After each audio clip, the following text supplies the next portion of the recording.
Hi all SBI J2025 pre-examination qualified candidates। क्या करें ताकि हम अपने आप को as an I in SBI देख पाए। That is to clear your SBI mains examination for J exam. देखिए SBI J एग्जामिनेशन जो आने वाले दिनों में मेंस एग्जामिनेशन आपकी होने वाली है, उसमें हम क्या करें, तो एक छोटा सा वीडियो मैंने आपके लिए बना दिया है, इसको आप देख लें और ये समझ जाएं कि आने वाले इस जो ड्यूरेशन है इसमें हम कौन सी वैसी टेक्निक अपनाएं, वैसी कौन सी स्ट्रैटेजी अपनाएं ताकि मेरे मार्क्स अच्छे आए, मैं दूसरे कैंडिडेट से ज़्यादा मार्क्स लाके अपने आप को एक फाइनल सिलेक्टेड कैंडिडेट के रूप में एग्जामिनेशन के रिजल्ट आने के बाद देख पाऊँ। The syllabus in SBI clerk and the syllabus of SBI mains आप अगर देखेंगे, मतलब प्री एग्जामिनेशन और मेंस एग्जामिनेशन के अगर सिलेबस को देखेंगे तो उसमें जो डिफरेंस है that is of general awareness. जिनके भी प्री एग्जामिनेशन के रिजल्ट आए हैं उनकी मैथ, रीजनिंग, इंग्लिश ये अच्छी होगी, ऑब्वियस सी बात है, आपकी भी अच्छी होगी या एवरेज होगी, तो आपके रिजल्ट आए हैं। Difference is of general awareness. General awareness ही वो सेक्शन है, ही वो आपका पार्ट है आपके मेंस एग्जामिनेशन का जो आपको आपके फाइनल सिलेक्शन में आपके नाम को उस CRPD के लिस्ट में दिखा सकता है। मैं ये बात क्यों कह रहा हूं तो वो बता देता हूं, क्योंकि मैथ, रीजनिंग एक ऐसे सेक्शन है जहां पे डिफरेंस ऑफ मार्क्स ज़्यादा नहीं हो सकते हैं। अगर आप बहुत एवरेज हैं तो 30-32 मार्क्स आप ला सकते हैं, एक जो एवरेज होगा वो 28-29 मार्क्स तक लाएगा। क्लियर? तो डिफरेंस ऑफ मार्क्स 2-3 का ही रहता है, लेकिन जनरल अवेयरनेस में आपने अगर अच्छी प्रैक्टिस की, अच्छा मेहनत किया, अच्छा डिस्कशन किया, रिटेन किया, याद किया, तो आपका ये जो डिफरेंस ऑफ मार्क्स है इस पर्टिकुलर सब्जेक्ट में वो 10-15 मार्क्स होगा और यही वो मार्क्स है जो आपको SBI के अंदर लेके जा सकता है। तो मेरे से अगर पूछते हैं कि सर मैं क्या करूं, किस पे ज़्यादा फोकस करूं इस पीरियड में, तो मेरा एडवाइस रहेगा कि जो आप पढ़ रहे हैं that is okay, but be more focused in English and general awareness, क्योंकि इंग्लिश और जनरल अवेयरनेस के मार्क्स आपको मेंस एग्जामिनेशन क्वालिफाइड करवा देंगे। अभी बात आती है कि जनरल अवेयरनेस में हम क्या पढ़ें, क्या हमारी सिलेबस होती है इस जनरल अवेयरनेस को पढ़ने के लिए। तो जो बैंकिंग है वो तो आप पढ़ रहे हैं, वो तो डेली में जो वीडियो पोस्ट करता हूँ वो भी आप देख रहे हैं, MCQ भी आप देख रहे हैं, या फिर कहीं से भी आप पढ़ रहे होंगे बैंकिंग अवेयरनेस को। तो पहली जो सेक्शन है that is of banking terminology. As a customer जो क्वेरी लेके आते हैं कस्टमर, आप अभी तक कस्टमर थे और आप बैंक में जाते थे, क्वेरी लेके जाते थे कि मुझे अकाउंट ओपनिंग करना है, मुझे KYC अपडेशन करना है, मुझे लोन चाहिए या मेरा लोन NPA हो गया, सिविल रिकॉर्ड मुझे देखना है। तो ये जो तमाम छोटी मोटी इंफॉर्मेशन है ये आपके पास होनी चाहिए और यही आपके क्या है, तो बैंकिंग टर्मिनोलॉजी का पार्ट है, जिसमें बैंक क्या जो अंदर की बातें हैं, NEFT, RTGS, NPA, KYC management, Basel norms, ये आपसे पूछे जाते हैं 10-12 मार्क्स के लिए। Then after your statical awareness. Statical awareness करने का मतलब राज्य विशेष जितने भी आपके स्टेट हैं उस स्टेट में नेशनल पार्क, उसका डांस, कौन सी इंपॉर्टेंट डेज हैं, डेट हैं, या फिर कोई रिवर है, कोई फोक डांस है, कुछ भी ऐसी इंपॉर्टेंट फैक्ट्स हैं, तो आपसे ये क्वेश्चन आपसे पूछा जाता है 10 मार्क्स के लिए around.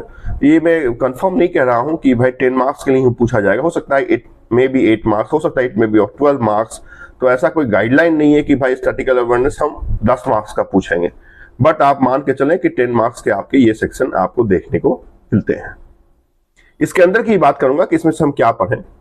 Then after your financial awareness. Financial awareness के अंदर आप जो पब्लिकेशंस हैं वो देख लें, है ना, या फिर जो इंटरनेशनल ऑर्गेनाइजेशन है वो देख लें, इंटरनेशनल जो बॉर्डर्स हैं वो देख लें, मतलब पूरे वर्ल्ड के परिप्रेक्ष्य में कुछ ऐसी फिनेंशियल चीजें हैं तो वो आप जरूर देख के जाएं।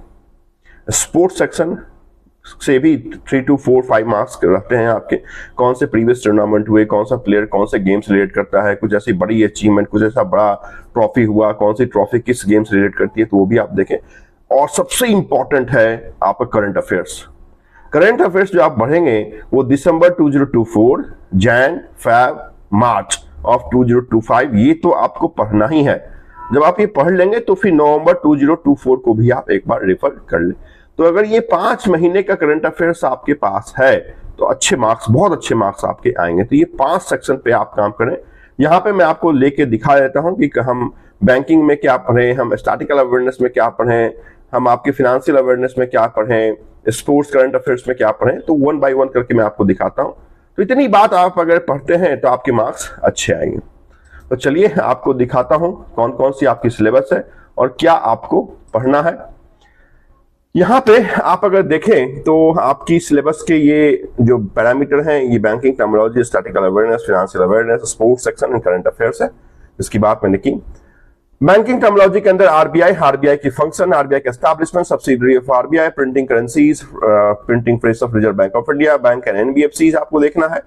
बैंकिंग सिस्टम की अगर बात करें तो ऑल टाइप्स ऑफ बैंक, जितने भी टाइप्स ऑफ बैंक हैं, पब्लिक सेक्टर बैंक हो, नेशनलाइज्ड बैंक, प्राइवेट बैंक है ना, जो भी कोऑपरेटिव बैंक है, सब आपको देखना है। 2015 में जो बंधन या आईडीएफसी को लाइसेंस दिए वो देखना है। 2015 में ये स्मॉल और पेमेंट बैंकों को लाइसेंस दिए वो आपको देखना है कि आज के डेट में कितनी है, क्या डिफरेंस है स्मॉल और पेमेंट का, वो भी आपको देखना है।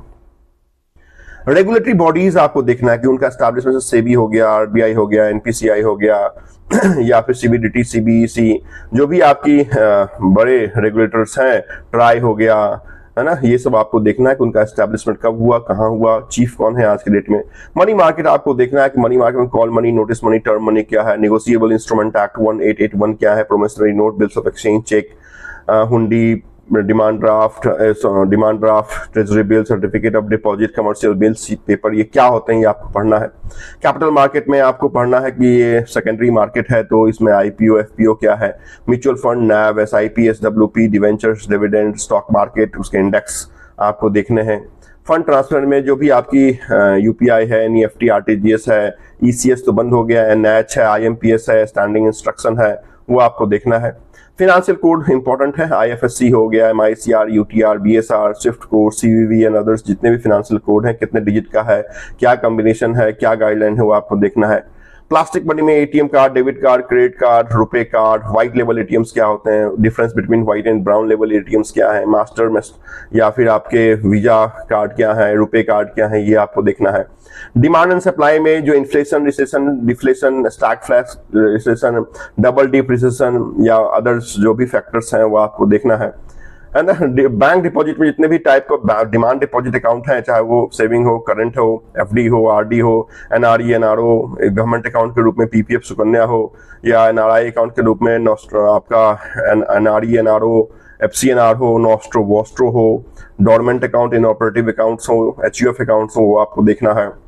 बैंक लोन में जो आप आएंगे तो पी सेगमेंट लोन में जो भी पर्सनल लोन है या फिर एजुकेशन लोन है, एसएमई में आप अगर आएंगे तो मुद्रा लोन या stand up India loan, MSME loan देखना है। उसके बाद जो रेट्स हैं आपके पीएलआर, बीपीएलआर, बेस रेट, एमसीएलआर, जो भी रेट्स हैं वो आपको देखना है। उसके बाद जो आपकी चार्जेस हैं, जो सिक्योरिटीज हैं, वो भी आपको देखना है कि मॉर्गेज क्या है या हाइपोथिकेशन क्या है, प्लेज क्या है, लीन क्या है, रिवर्स मॉर्गेज क्या है, एनपीए क्या होता है, सरफेसी एक्ट क्या है, डीआरटी, एआरसीज क्या है, बैंकिंग एब्रिविएशंस, जो भी छोटे बड़े आपकी एब्रिविएशंस है, सिविल में I stand for what, NPCI में पीएस स्टैंड फॉर व्हाट, तो ये सारे एब्रिविएशंस आपको देखने हैं। मनी सप्लाई में जो M1, M2, M3, M4 का आपका कैटेगरी है वो आपको देखना। कमिटी बहुत इंपॉर्टेंट है बैंकिंग के लिए, चाहे वो फिनेंशियल इंक्लूजन से रिलेटेड हो, केवाईसी हो, बेसल्स हो, बीसीएसबीआई, एएमएल, ईसीजीसी, एम्बोर्समेंट बैंकिंग, एम्बोर्समेंट, एनपीसीआई की बातों हो, वो आपको देखना है। देन आफ्टर जो भी आपकी डिनोमिनेशन ऑफ नोट्स हैं, डिमोनेटाइजेशन के बाद ये आप अगर छोड़ भी तो चलेगा, क्योंकि अभी हाल के दिनों में जो क्वेश्चन पूछे हुए यहाँ से नहीं पूछे तो you may skip this section number 15 as well. Banking tagline is important, जो भी आपके 11 बैंक, नेशनलाइज्ड बैंक हैं, प्राइवेट बैंक हैं, उनकी ये इंपॉर्टेंट टैगलाइन है वो क्या है, बैंकर्स टू एवरी इंडियन किसका है, टुगेदर वी कैन किसका है ना ये आपको देखना है। उसके बाद रेटिंग एजेंसीज में जो भी सिविल केयर, इकरा, सेमरा वगैरह है वो आपको देख। Tax system is important, that is direct tax, indirect tax, GST कब आया है ना, कितने परसेंट का आपका जो भी 5, 12, 18 या 28% का टैक्स स्लैब है ये क्या है ना, जो भी मतलब टैक्स की बातें हैं वो आपको देखनी है। स्टैटिकल अवेयरनेस में आप आएंगे, सेंसस को देख लीजिए, इंटरनेशनल बॉर्डर को देख लीजिए, किसी भी कंट्री का कैपिटल उसकी करेंसी देख लीजिए, डेज एंड इंपॉर्टेंट डेट देख लीजिए, पार्लियामेंट देख लीजिए, national park, dance, city and river, जो भी आपकी क्रॉप्स है ना, जो व्हाइट रेवोल्यूशन, ब्लैक, ब्राउन, ये सब देख लीजिए। Government scheme is very very important, 203 marks तक क्वेश्चन आपको देखने को मिलेंगे। तो जो भी रिसेंट के गवर्नमेंट स्कीम्स हैं उसकी अचीवमेंट कब शुरू हुआ, क्या टारगेट है ना, किसको टारगेट ग्रुप किया गया है, वो आप देख लीजिए। फिनेंशियल अवेयरनेस में आप आएंगे तो इंटरनेशनल पब्लिकेशंस आप देख लीजिए कि वर्ल्ड बैंक क्या निकालती है, आपकी आरबीआई क्या निकालती है, डब्ल्यूटीओ क्या पब्लिश करती है। इंटरनेशनल ऑर्गेनाइजेशन जो भी है, चाहे वो एडीबी हो, वर्ल्ड बैंक हो, आपकी यूएनओ हो, आपकी एफएटीएफ हो, आपकी आईएमएफ हो, ये सबको देख लीजिए इसका एस्टैब्लिशमेंट, चीफ हेडक्वार्टर वगैरह कहाँ है। कस्टमर एंड बैंक का जो रिलेशन है ना, कि किसमें क्रेडिटर है, किसमें डेटर है, लेसी लेसर है ना, ट्रस्टी बेनिफिशियरी किसमें है, तो वो आप देख ले। बजट 2025-26 मैंने कुछ दिनों पहले ही 1 फरवरी के बाद 3 फरवरी को मैंने वो वीडियो पोस्ट किया था, उसे आप रेफर कर लीजिए कि बजट के कौन से इंपॉर्टेंट फैक्टर फिगर है। NITI Aayog and planning commission देख लीजिए, प्लानिंग कमीशन को बंद करके ही 2015 में नीति आयोग का एस्टैब्लिशमेंट किया गया। तो नीति आयोग, उसका एस्टैब्लिशमेंट कब हुआ, उसके चीफ कौन है, सारी बात। करंट अफेयर्स में जब आप आएंगे तो नवंबर दिसंबर मैंने यहाँ पर लिख दिया है, but be more focused from December onwards. तो दिसंबर से लेकर मार्च तक की बातें आपको करंट अफेयर्स में याद करनी है, डिस्कशन करना है। देखिए करंट अफेयर्स एक ऐसा सेक्शन है, जब तक आपने अपने फ्रेंड के साथ डिस्कशन नहीं किया, उसको एक बार पढ़ा नहीं, समझा नहीं, फिर से कहीं वो आपके पास जब आप ऑनलाइन टेस्ट देते हो वहां पर दिखा नहीं, तब तक वो चीजें याद नहीं रहेंगी। तो जितना आप प्रैक्टिस कर सकते हैं, जितना ज़्यादा डिस्कशन कर सकते हैं आप जनरल अवेयरनेस सेक्शन में, वो आप कीजिए, सफलता आपको मिलेगी। डेडिकेशन आपके पास अगर रहा तो सफलता आपके कदम जरूर चूमेगी। तो इतनी ही बात जनरल अवेयरनेस का जो गाइडलाइन था वो आपको देने के लिए मैंने आपके लिए छोटा सा वीडियो बना दिया। बहुत सारे मैसेज आ रहे थे, तो wish you all the best.